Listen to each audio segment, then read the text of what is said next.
The simplest path to money making. Trade time for money. No setup, no audience, no writing. Just local services. And when I say local services, I mean cleaning, lawn care, delivery. When you trade time for money, this is why it works, because someone already wants it and will pay immediately. Number 2, sell something people already buy. Number 3, use skills. Even basic skills count. If you know something, teach it. Teach what you know.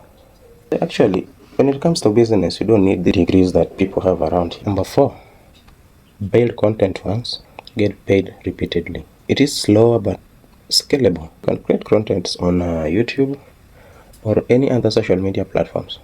It is a very simple concept, but it takes a lot of patience. Number 5, you only get into this business if you have capital. You can buy stocks, you can buy index funds. Simple mechanic, but not instant. So you need a lot of patience and you need a lot of capital. So the simplest way to make money is the one that matches what you already have. The simplest way to make money is the one that matches what you already have.